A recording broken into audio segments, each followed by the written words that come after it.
বন্ধুরা, আজকে তোমাদের সাথে শেয়ার করব ডেজার্ট একটা রেসিপি। এই গরমে দারুণ লাগবে খেতে। তোমরা একবার খেয়ে দেখো। আমি যেভাবে করেছি সেভাবে করে একবার খেয়ে দেখো, ভীষণ ভীষণ ভালো লাগবে। তাহলে চলো তোমাদের সাথে শেয়ার করি আজকে ডেজার্ট রেসিপি। পুরো ভিডিওটা দেখার অনুরোধ রইল। প্রথমে গ্যাস জ্বালিয়ে আমি কড়াইতে বসিয়ে দিলাম দুধ। এখানে 1 লিটার দুধ আমি বসিয়েছি। আর এই দুধটা না আমি কালকে রাতেই একবার জাল দিয়ে নিয়েছিলাম, দিয়ে রেখে দিয়েছিলাম। কালকে রাত্রে আর করা হয়নি, তাই আজকে করছি। তাই 1 লিটার দুধটাকে ভালো করে ফোটাবো। আর এখানে নিয়েছি গোবিন্দভোগ চাল, নিয়েছি 50 গ্রাম।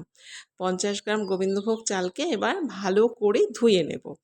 দেখো এখানে ভালো করে ধুয়ে নিচ্ছি। আর এর মধ্যে ভালো করে ধুয়ে এর মধ্যে আমি 3টে এলাচ দিয়েছি। এবার একটা মিক্সার গ্রাইন্ডারে এটাকে পেস্ট করে নেবো। পেস্ট বলতে কিন্তু একদম ফাইন পেস্ট না, একটু যাতে খোঁচা খোঁচা থাকে। এই দেখো আমার পেস্টটা হয়ে গেছে, মানে খোঁচা খোঁচা রেখেই কিন্তু আমি পেস্টটা করেছি। ওফ, বিশ্বাস করো, যখন দুধের মধ্যে আমি গোবিন্দভোগ চালটা দিলাম, এত সুন্দর গন্ধ বেরোচ্ছে, মনে হচ্ছে তখনই খেয়ে নিই, এত ভালো লাগছে। তো যাই হোক, এবার এটাকে ভালো করে দুধের মধ্যে বেশ ভালো করে নাড়াচাড়া করতে হবে। আর ওই দেখো কড়াইয়ের পাশে যে লেগে রয়েছে সেটাকে কিন্তু আমি মাঝে মাঝে দিচ্ছি। এবার এটার মধ্যে অ্যাড করলাম গুঁড়ো দুধ। আমি এখানে আমুল দুধটা ইউজ করেছি, মানে 10 টাকার যে প্যাকেট আছে সেটার 2টো প্যাকেট আমি দিয়েছি 1 লিটার দুধে। দেখো ভালো করে এটাকে মিক্স করে দিচ্ছি দুধের মধ্যে। যারা মিষ্টি খেতে পছন্দ করো না তারাও এটা একবার খেয়ে দেখো। মিষ্টি আমি খুব একটা বেশি ভালোবাসি না, কিন্তু এটা এত ভালো হয়েছে খেতে। যাই হোক, এবার গুঁড়ো দুধটাকে দিয়ে দিয়েছি, সেটাকে ভালো করে মিক্স করে দিলাম। আর দেখো ঘনত্বটা দেখো, বেশ ভালো কিন্তু ঘনত্বটা হয়েছে। এবার দিয়ে দিলাম পরিমাণ মতো চিনি। আমি দেখতেই পেলে ওই বোলটার পুরো বোলটা কিন্তু নিইনি, হাফ বোল চিনি নিয়েছি।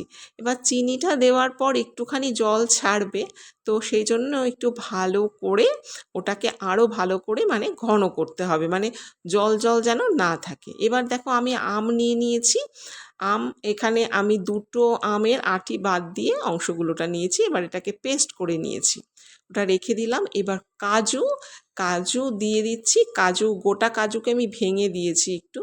বেশ ভালো করে কাজুর সাথে দুধটাকে বেশ ভালো করে নাড়াচাড়া করে দিলাম। এর মধ্যে কিন্তু চালটা সেদ্ধও হয়ে গেছে।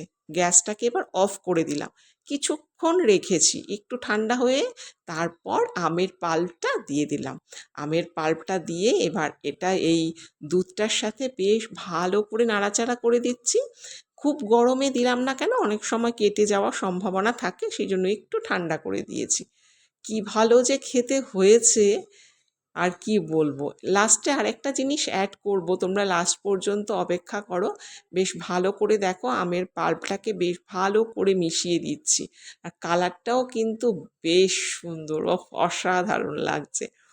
তো এই তো হয়ে গেল। এবার আমি লাস্টে দেখো নামিয়ে ফেলেছি। এর ওপরে ছোট ছোট করে আম কেটে আমি দিয়ে দিলাম। আর এর ওপরে আমি দেব হচ্ছে কেশর। কেশর দেওয়ার পর না, মানে দেখতেও যেরকম ভালো লাগছে, আর মানে খেতেও তো অসাধারণ।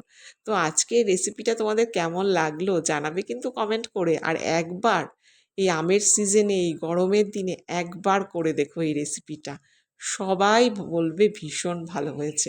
কি দেখতে কেমন লাগছে, ভালো লাগছে তো? তাহলে চলো আজকের মতো আসছি, দেখা হবে নেক্সট ভিডিওতে। সবাই ভালো থেকো।